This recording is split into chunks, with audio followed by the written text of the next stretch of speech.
I heard you want to be a deviant, huh, recruit? Well, you're gonna have to learn the ropes. So today, we're gonna learn about the game mechanics and how to play the game so that you can conquer the other factions. Let's dive into it. Deviants Factions is a strategy game played by 2 players and/or AI, each of whom presents a headquarters and a customized deck of 8 cards. Over the course of a game, they'll play cards in simultaneous turns. The goal of the game is to bring the opposing headquarters structure points to 0. Now, recruits, a game of Deviants Factions is made up of several different elements, each of which we'll be discussing today. The first one, card types. Let's talk headquarters. Your headquarters is the base of your operations that you'll choose by building your deck.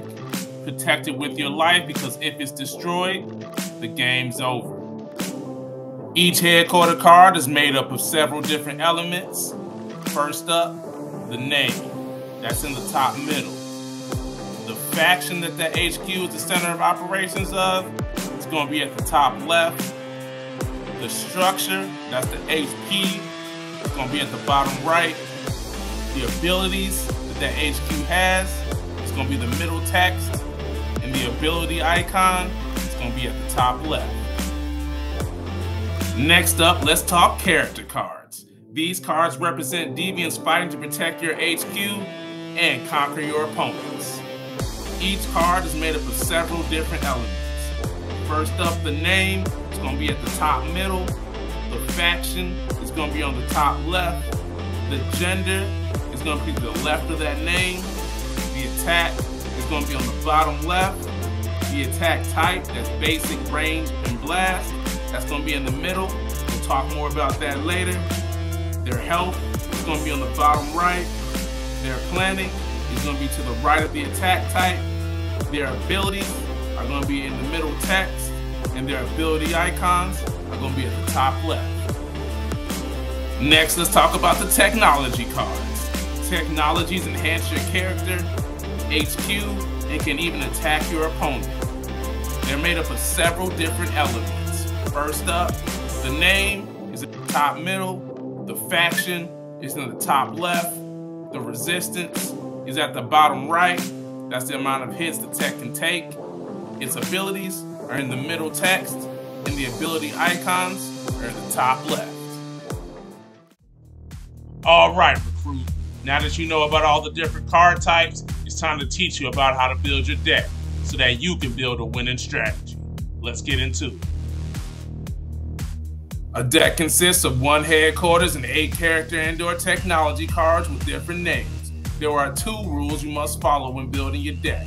1, you must include 1 HQ and 8 cards, no more, no less. 2, you cannot include 2 cards with the same name.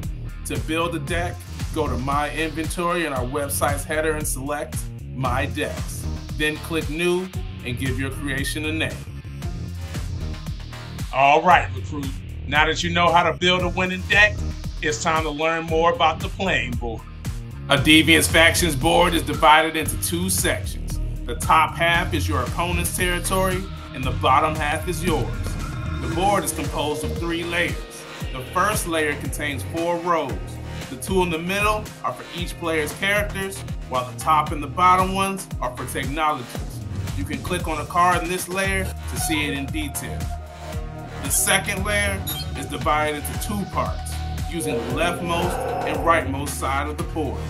To the left, it displays each player's avatars, decks, and HQ. You may click your opponent's avatar to see information related to their profile. HQs, just like any other card in play, are also clickable. To the right, you'll find both players' voids, the place where cards go when they die, and their coin slot, which the game uses to keep track of which player's turn it is. Additionally, the red button gives you the option to pass and not play a card for that turn, and around it, there's a graphic representation of the time you have left to make a play at any given turn. The third layer contains each player's hands. Your opponent's hand is hidden from it, just as decks and voids are. You may click on any card to see it in detail. You may also drag any one of them onto the board and it will be automatically played the next time you're allowed to play a card during the development step. If it's your turn to play a card, that will happen immediately. If not, you can reconsider the autoplay decision by dragging the card back to your hand. Now it's time for some fun, recruit. We're going to talk about how to play the game. We're going to talk about how the game starts and then how the turn structures are. Let's dive into it. First, the computer will randomly flip a coin to determine which player goes first. Then, you'll be shown your initial starting hand of cards. You'll be able to choose whether you want to keep this initial hand or redraw. Keep in mind, you can only redraw once. After that, you'll be shown the playing board where you can view the turn step you're currently on in the bottom right. The game is made up of 4 different turns. The first one is the draw step, where each player receives a card from the deck. The second one is the development step. Each player can play a card from his or her hand or pass. For this, the player who has the initiative goes first. Once they have played, it's the opponent's turn to act. To play a card, you must take it and drag it onto the first layer of the board and drop it. If a card is played, the leftmost available position on the board will be used. Characters and technologies use different rows. The row that corresponds to characters is located just above the technology row. Third step is the fight step. During the fight step, a clash of characters takes place in each column, containing at least one ready character. The clashes start on the left with slot 1 and continue to the right until every column containing at least one ready character is addressed. Note that if a character changes slots mid-fight, it may happen that they end up attacking more than once during the turn or not even attacking at all, depending on whether the new column has attacked or not this turn. Fourth step is the end step. Characters on the board reduce their planning by 1, then cards on the board are grouped to the left without leaving any empty slots.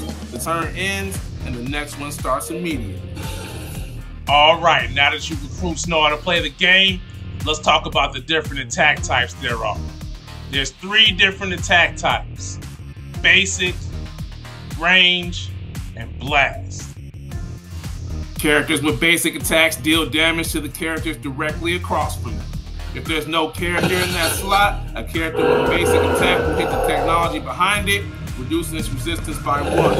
If there's no technology either, then it'll damage the opposing opponent's HQ.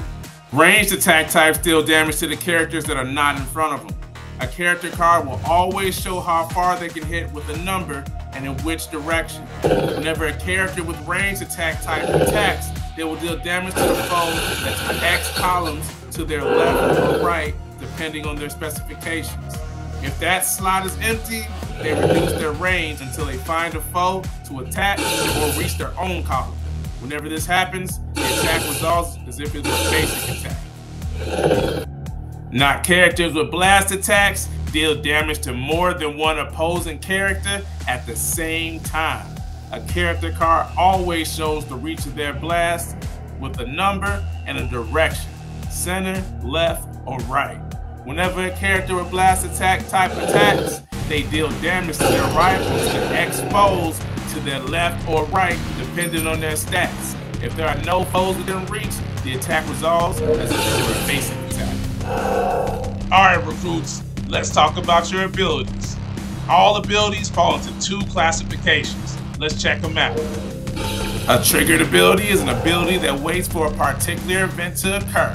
When that event happens, the effect of the ability resolves immediately. An ongoing ability changes the rules of the game by continually affecting one or more elements. Now recruits, abilities are made up of 3 parts that determine their functionality: conditions, triggers, and effects. It's important to note that the conditions of abilities are different from the events that trigger them. An ongoing ability never depends on the trigger but may be subject to one or more conditions, while triggered abilities may also be subject to one or more conditions. For example, Dogana, a Headquarters card, has an ongoing ability that gives entropy, allied tech, +1 resistance whenever a faction member dies. Congratulations recruits, you did it. You finished your training and now you're ready to conquer the rest of the factions. If you need a more detailed look, Make sure you check out the rule book on the Deviants Faction website. Make sure you're following Deviants Factions on Twitter. And make sure you're in our Discord. And make sure you're getting that out.